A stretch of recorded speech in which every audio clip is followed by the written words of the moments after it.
Ama Cegerhun'u Kürtlerin okur yazarları bile yeterince bilmiyor. Bir ara Diyarbakır'da bir televizyonun objektifi ve mikrofonu gezdirirken sokakta sorduğu insanların verdiği cevaptan bu ileri sürdüğüm görüş çıkarılabilir. Ne yazık ki böyle bir şey var. Şimdi Nazım ve Cegerhun denince gerek sosyal medyada gerek birebir konuşmalarımızda bu da nereden çıktı der gibi birçok kişinin tepkisiyle karşılaştım. Aslında meseleyi biraz inceleyecek olursanız durumun tam da bunun tersi olması gerekiyor. Bugüne kadar belki de onlarca çalışmanın bu konuda yapılmış olması gerekirdi. Yani Nazım Hikmet'le Cegerhun'un ortak ve ayrılan yanlarına ilişkin. Bu bağlamda ben buraya gelirken ne anlatmalıyım, söze nasıl başlamalıyım diye düşünürken aklımda bir metafor oluştu. Bu metaforu kitabımda kullanmamıştım. O da şu. Böylece söze başlamış olalım. Göztepe'yi biliyoruz. Çoğumuz İzmirliyiz. Düşünün ki Göztepe'de 2 tane apartman. Biri denize, batıya bakıyor. Biri doğuya, Hatay tarafına. Düşünün ki Cegerhun Hatay tarafına bakan dairede oturuyor. Nazım Hikmet de batıya bakan, denize bakan tarafında oturuyor. Ama biri tramvayla gidip geliyor, biri de Hatay'dan otobüste veya dolmuşla. Bu denli 2 farklı dünya ama onları birleştiren pek çok şey var. Kitabımı okursanız bu ortak yanların sanılandan, tahmin edilenden, hatta benim burada söyleyeceklerimden oldukça fazla olduğunu göreceksiniz. Fakat bu apartman metaforunda olduğu gibi biri doğuya bakıyor, dağı görüyor, tepeyi görüyor, apartmanı görüyor, diğeri denizi görüyor, vapurları görüyor, gemileri görüyor, gelen giden, limana gelen giden yabancı insanları görüyor, onlarla tanışıyor, onların ufkunu biliyor, onların dünyasını, kültürünü biliyor. Ama diğeri sadece apartmanı, mahalleyi biliyor. Bu metafor epey açıklayıcı bence. Niye böyle?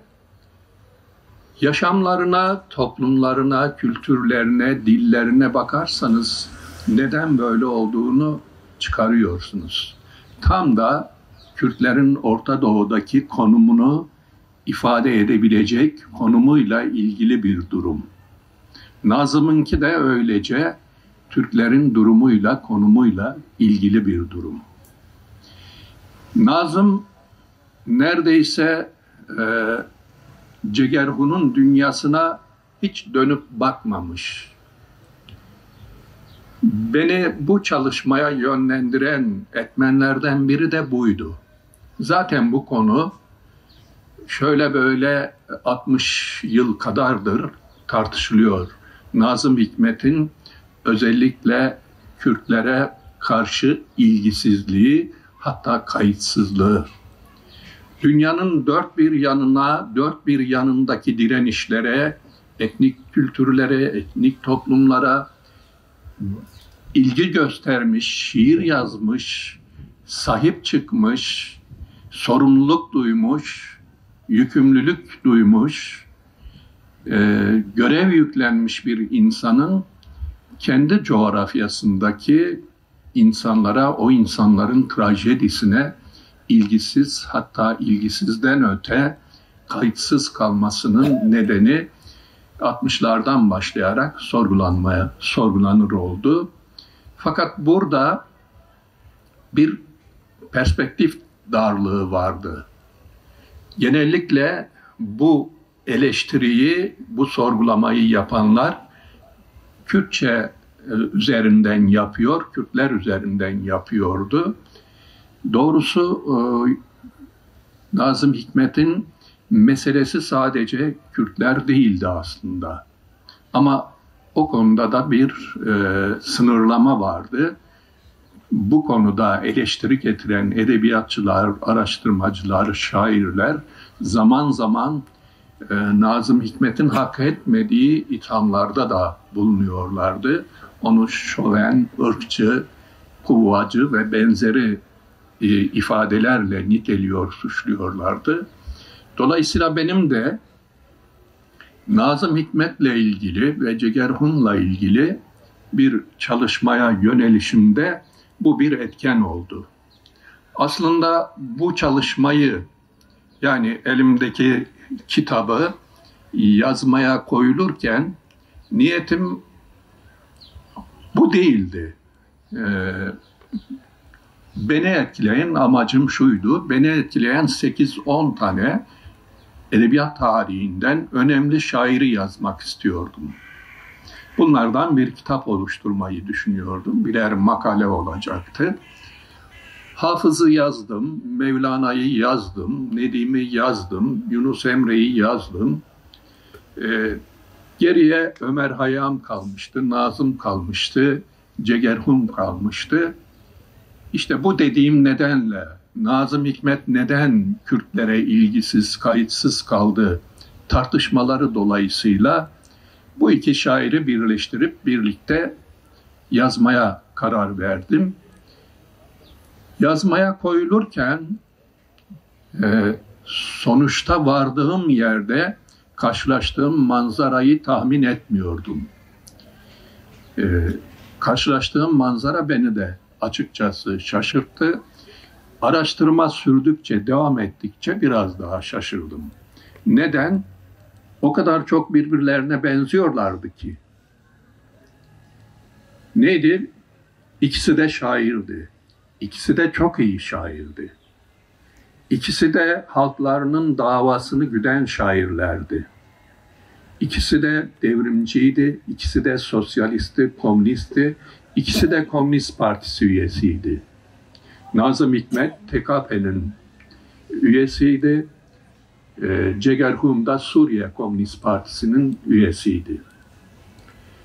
Cegerhun'un sorunu halkının dilsizleştirilmesi, dilinin, kültürünün, kimliğinin yasaklanmasıydı. Nazım Hikmet'in sorunuysa sosyalist devrimdi. Komünizmi hedefleyen bir sosyalist devrimdi. Bu nedenle epeyce sıkıntı yaşamıştı. Tahmin ediyorum çoğunuz onun yaşadığı sıkıntıları biliyor. O sıkıntılar 1929'dan başlayarak giderek hayatını zindana çeviren bir mecraya evrildi. Türkiye'de çocukluk yıllarını saymazsak Nazım Hikmet'in yaklaşık dışarıda kaldığı günlerin sayısı 10 yıl kadar. Ömrünün 12 yılını cezaevinde geçirmiş. Mahkemeden mahkemeye süründürülmüş. Ve sonunda canını kurtarmak için yurt dışına kaçmak zorunda kalmış biliyorsunuz. Fakat bu insan, bu şair bunca sıkıntı, bunca acıya rağmen değerlerinden, ilkelerinden hiçbir zaman ödün vermemiş. Şaşılası bir durumdur. Beni şaşırtan bir durum bu. Bu kadar inatla davasını savunan bir insan, bu kadar çok imkana sahipken hiçbir şekilde geri adım atmayan bu insan hangi enerjiyle, hangi tutkuyla, hangi inançla bu davanın peşinden gidiyordu? Bunu şimdi bile tam olarak yanıtlayabileceğimi sanmıyorum. Yani bu benzeri yanıtlar ileri sürebilirim. şundan bundan diyebilirim, kitabımda söyledim. Fakat tam olarak sorunun karşılığı değil bunlar. Şaşırtıcı bir şeydir. Çünkü niye şaşırtıcı bir şeydir? Eğer bencillik açısından düşünürseniz, Nazım Hikmet inanılmaz olanaklara sahip. Bir defa Cegerhun'la karşılaştırırsanız arada o kadar çok fark var ki 4-5 dedesi paşa torunu. 4 kanaldan, 4 damardan paşa torunu. Efendim bir dedesi milli mücadeleye katılmış, emekli olduğu halde gitmiş, Mustafa Kemal'in üstü olduğu halde Mustafa Kemal'in arkasında İstiklal Savaşı'na katılmış. Bir yandan kökü Kavalalı Mehmet Ali Paşa'ya dayanıyor. Ali Fuat Cebesoy, İstiklal Savaşı'nın Batı cephesindeki ilk kurşunu atan, ilk silahı sıkan birliğin komutanı, Türkiye'nin Moskova elçisi, Terakkiperver Partisi'nin ilk genel başkanı, Cumhurbaşkanı adayı ve Mustafa Kemal İstanbul'a geldiğinde Ali Fuat Cebesoy'un evinde kalıyor. Onların konuğu oluyor. Annesi tanışıyor Nazım Hikmet'in Ali Fuat Cebesoy dolayısıyla dayısı dolayısıyla Mustafa Kemal'le. Bunun dışında üst düzeyde bürokratların birçoğuyla yakın ilişkileri var. Anne batılı eğitim almış, ressam, Fransızca biliyor. Kendisi Fransız okulunda okumuş. Fransızcayı çok iyi biliyor. Rusçayı çok iyi biliyor. İyi bir, yani İstanbul'un seçkin ailelerinden, aristokrat ailelerinden bir ailenin çocuğu. Halep'te bulunmuş, Beyrut'ta bulunmuş, Diyarbakır'da bulunmuş. Tabii çocukluk yıllarında buralarda bulunmuş. Bu da önemli bir nokta, altının çizilmesi gerekiyor. Diyarbakır'da bulunması, Beyrut'ta bulunması, belki de biraz önce söylediğim, kitabımda da epeyce yer verdiğim, bu Kürtlere değil de aslında genel olarak Orta Doğu'ya ilgisizliğinin ve kayıtsızlığının nedeni de bence bu sıralarda, tam da çocukluk yıllarında yaşadığı travmalarla ilgili olabilir. Orada bilinçaltının bir etkisi olabilir, dışa vurumu olabilir diye düşünüyorum.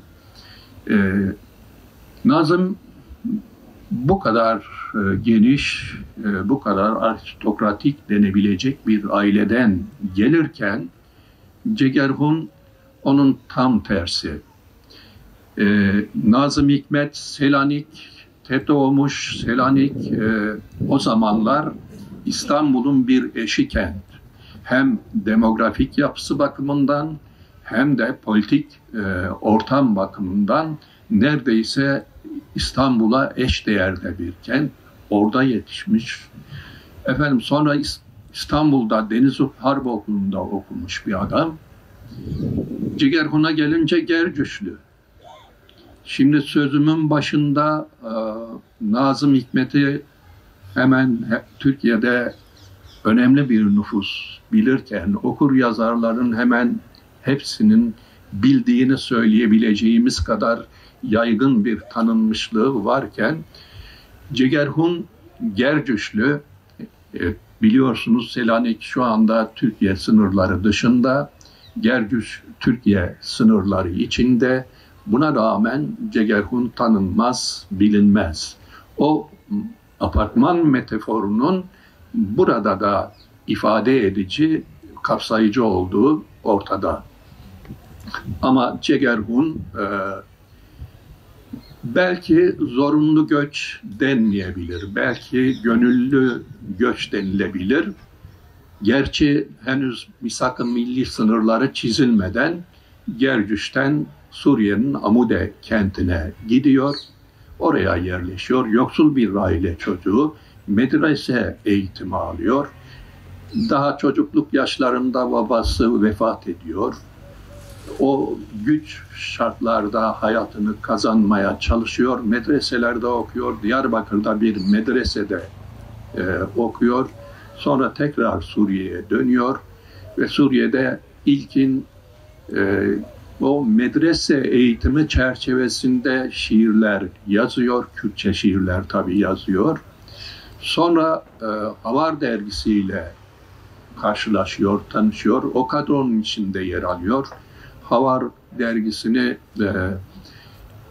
Kürt tarihini, siyasi tarihini bilenler iyi bilir. Çok önemli bir dönüm noktası, çok önemli bir tarihe, Kürt siyaset hayatına katkısı olan dergi. O kadro içinde yer alıyor. O kadro içindeyken şiirleri dinsel ve gündelik hayata ilişkinken ulusal mecraya kayıyor. Daha sonra 1946 yılında Komünist Partisi ile, Suriye Komünist Partisi ile tanışıyor. Komünist Parti üyesi oluyor. Komünist Partisi'nde 1950'nin sonlarına kadar faaliyetleri devam ediyor. Ama bu tarihten 50'lerin sonunda bu partiden ayrılıyor. Ayrılma nedeni hemen hemen İran, Suriye, Irak ve Türkiye'deki komünist partilerinin genel tutumuyla ilgili. O tutum şu, o tutum Sovyetlerin Orta Doğu politikasıyla ilgili.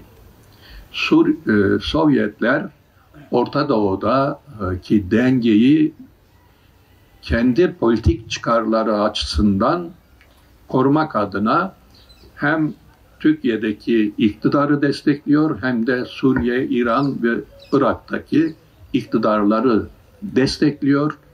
Amaç Batı'ya kaptırmamak, emperyalistlere kaptırmamak bu mevziyi. Ama hepimiz biliyoruz ki o mevzi öyle böyle emperyalistlere kaptırılıyor.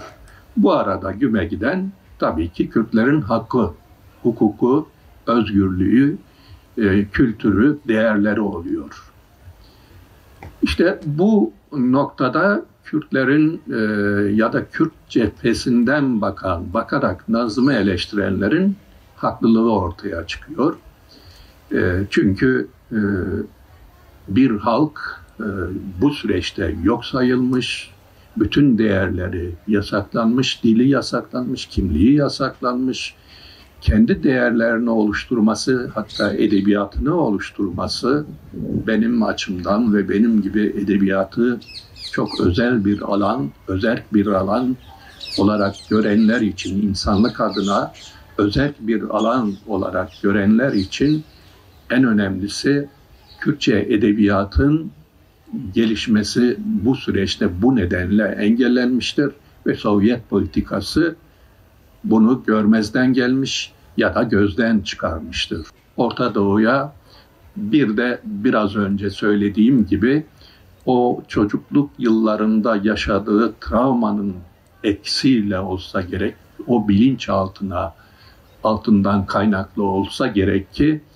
kayıtsız kalmıştır. Dünyanın her yerine şiirler yazmış Nazım Hikmet bu coğrafyaya kayıtsız kalmıştır. Söz gelimi Azerbaycan'a ve Azerbaycan'daki edebiyata, edebiyatçılara son derece yakın ilgili olmuş, onları desteklemiş ama Cigerhun'un varlığından bile haberdar olmamış. Üstelik Kürt şairleri, Kürt yazarları Nazım Hikmet'e herkesten, belki Türkçe yazan yazarlardan ve şairlerden daha çok sahip çıkmıştır. Şimdi onların Nazım Hikmet'e desteklerini uzun uzun anlatmayacağım, değerli zamanlarınızı almamak için. Ama bu kadarıyla yetiniyorum. Kürtçenin şairleri ve yazarları Nazım Hikmet'e gereken ilgiyi, sevgiyi göstermiş, onu okumuşlardır. sözümün başında da söylediğim gibi onun Kürtlere ilişkin ilgisizliği ve kayıtsızlığını eleştiri konu yapmalarının nedeni de Nazım Hikmet'e duydukları sevgi ve ilgidir. Yoksa bir başka şairden bunu beklemezler, beklemiyorlar. Yani Orhan Veli Kürtlerle ilgili niye bir şey yazmadı demiyorlar. Ya da Ahmet Muhip Ranas dağlarca niye yazmadı? Böyle bir iddiaları yok, beklentileri yok. Nazım Hikmet sadece bir komünist değil, sadece Komünist Partisi üyesi bir şair değil, aynı zamanda kuram adamıdır. 1929'da partiden kovulduğunda gidip ikinci bir Komünist Partisi kurmaya kalkışmıştır. 1930'larda kuramsal yazılar yazmıştır. Mesela Milli Gurur diye bir kitap yazmıştır.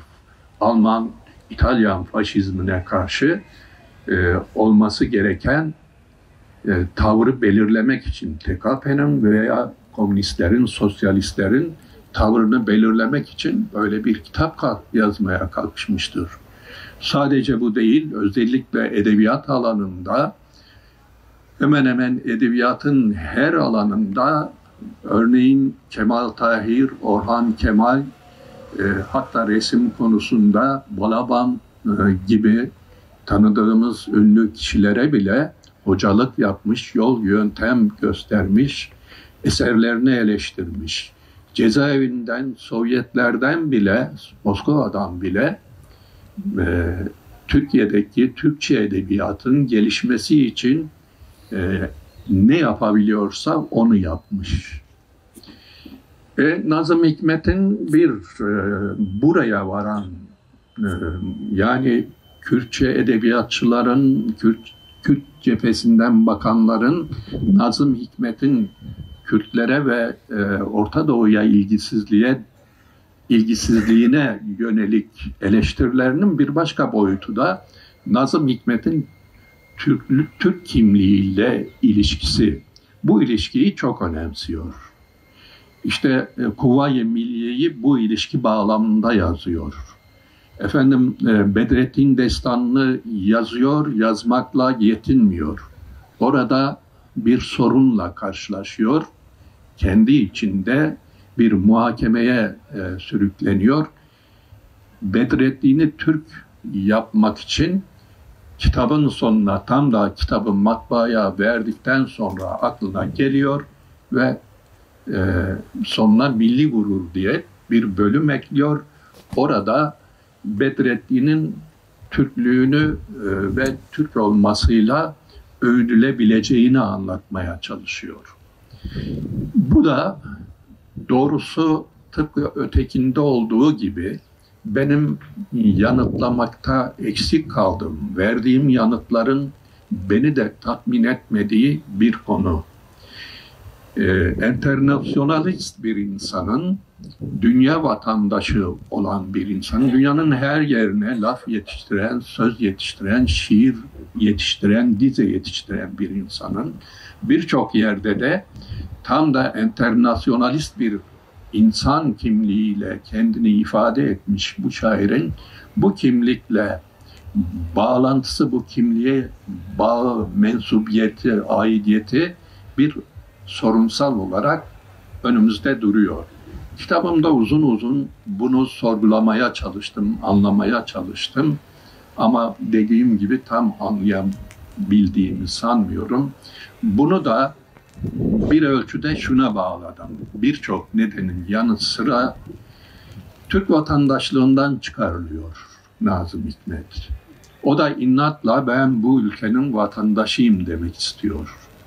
Belki de Sovyetlere ait olamadığı için, kendini Sovyetlere ait hissetmediği için, belki de ontolojik bir şey, insan bir yerlere, doğduğu yerlere hep ait oluyor. Hani Kavafis diyor ya, gittiğin yere o şehri de götürürsün, onun gibi bir şey. İnsan gittiği yere o çocukluğunun kentini de götürüyor. Nazım Hikmet de yanında memleketini götürmüş, memleketine dönmek istiyor. Ama en trajik meselesi bu. Bununla noktalayayım. Sizlerin sorularınız olursa cevaplayayım. Hepimiz Karlıkayın Ormanı'nda şarkısını biliriz. Nazım Hikmet'in şiirinden uyarlanmış, bestelenmiş. O şiir şunun üzerinedir. O şarkı çoğu kimse bilmez. Nazım Hikmet, oğlu Mehmet'e Moskova'dan kotra gönderir, oyuncak kotra. Oğlu leğende yüzdürecektir. Fakat sınırdan geri çevrilir. Bir komünistin hediyesi sınıra sokulamaz diyerek geri çevrilir. Moskova'da bunun kargo ya da posta teşkilatı eve getirince Nazım Hikmet yıkılır. O yıkıntılı o psikoloji içinde alıp başını Moskova'nın 20 kilometre ötesindeki Karlıkayın Ormanı'na dalıverir. Şiir hiçbir şiirsel özenti taşımayan, hiçbir teknik oyuna, söz oyununa başvurmadan tamamen Nazım Hikmet'in o andaki psikolojik halinin dışa vurumudur. Fakat Nazım Hikmet'in hayatını, duygularını, direncini, kavgasını bilen insanlar onun nasıl bir halet-i ruhiye içinde olduğunu bilir, anlar, eş duyum sağlar. Şiir ancak böyle o bölümleriyle okununca etkili olur. Nazım Hikmet'e uygulanan bu sınırdan geri çevirme olayı bir de cenazesiyle ilgili yaşatılır ona. Cegerhun Stockholm'e gitmiştir, İsveç'e gitmiştir. Ömrünün son 5 yılını o da sürgün olarak İsveç'te yaşar, orada ölür. Memleketine cenazesini getirirler. Galiba Suriye bu konuda biraz daha demokrat. Sevenlerinin yardımıyla yapılmış evinin bahçesine defnedilir. Binlerce okurunun katılımıyla. Ama Nazım Hikmet ülkesine dönemez. Cenazesi de dönemez. Moskova'da gömülür. Yıllar sonra ne gariptir ki milliyetçi muhafazakar hükümet, AKP hükümeti onun vatandaşlıktan çıkarılma kararını değiştirir. Vatandaşlığa Nazım Hikmet döner. Ertuğrul Günay cenazesinin mezarının Türkiye'ye taşınması için girişimlerde bulunur ama başaramaz. Belki de şu nedenle, yani bundan sonra 30 yıl 40 yıl sonra artık toprak olmuş kemiğini getirmenin ne anlamı olur diye düşünülür. Belki böyle düşünülür ama bana kalırsa orada kalmalı Nazım Hikmet. Ona bu kadar işkence yapan, bu kadar acı çektiren insanların utancı ve bu adaletsizliğin belgesi olarak orada kalması getirilmesinden daha iyidir. Beni dinlediğiniz için teşekkür ediyorum. Havada yağmur çiseliyor. Fakat sorunuz olursa kısaca cevaplayabilirim.